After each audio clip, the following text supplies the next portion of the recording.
ఈ ట్రాక్టర్లు ఇండ్లకెళ్ళే, కార్లు ఇండ్లకెళ్ళే, కూటర్లు ఇండ్లకెళ్ళే, అన్ని ఇండ్లకెళ్ళే పోతాయి. గొర్రెల కాంచే కదుడు పిండి పిండి అయినాయి.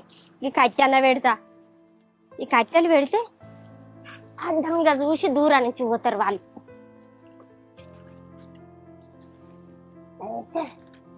మంచిగా ఉంటాయి. ఇంకా రెండు తెస్తారా? ఏంది ఈ కట్టెలు ఎందుకు పెడతానే? ఏముండని అయ్యా, కట్టెలు పెడితే కట్టెలు చూసి అటు పోతారయ్యా. మొత్తం దొక్కుతాలి. ఇక్కడ దాకా వచ్చిన బియ్యం అయితేనే అయ్యా వడ్లు. నీ వడ్లకి ఏం కావద్దని కట్టి అడ్డం పెట్టినావు, మంచిగానే ఉన్నది. నీ వడ్ల వరకు నీకు మంచిగానే ఉన్నది. మా అంటే ఖరాబ్ అయితే ఓ బత్తో రెండు బత్తాలో పోతే వచ్చే బండో పోయే బండో ఆ కట్టికి దాకి అడ్డం పడ్డాడు అనుకో, కాలు ఎరుగునో రెక్కి ఎరుగునో పిడాత పానమే పోను. చచ్చిపోయిన వాళ్ళు కనిపిస్తానే? మన శ్రీకాంత్ గారికి యాక్సిడెంట్ అయ్యి చచ్చిపోయిన కొడుకు కనిపిస్తానే? అసలు బాధ ఏ కుటుంబానికి రావద్దే, అందరు మంచిగా ఉండాలి. మన వడ్లు ఖరాబ్ అయితే ఓ బత్త పోతే పోయింది. నిజమేనయ్యా, నాకు అంత ఆలోచన రాలే. అయ్యో వడ్లు ఖరాబ్ అయితేనే అనుకున్నా గానీ నా కొడుకు లెక్కల ఎవరికన్నా యాక్సిడెంట్ అయ్యేది ఉంటే కుటుంబాలు ఆగమవుతారయ్యా. నిజమే, కానీ అందరు మంచిగా ఉండాలయ్యా. అసలు ఈ రోడ్డు మీద పోసుడే తప్పే.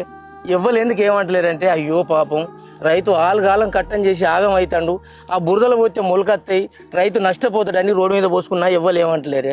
అసొంటప్పుడు గంతట్నే ఉండాలనే. కట్టెలు అడ్డం పెట్టుడు, బండలు అడ్డం పెట్టుడు, పొరకలు అడ్డం వేసేసరికి ఆ బండ్లకు తట్టుకొని వాళ్ళు అడ్డం పడితే వాళ్ళ పానం పోతే మనం కట్టిస్తామని. పానం ఖరీదు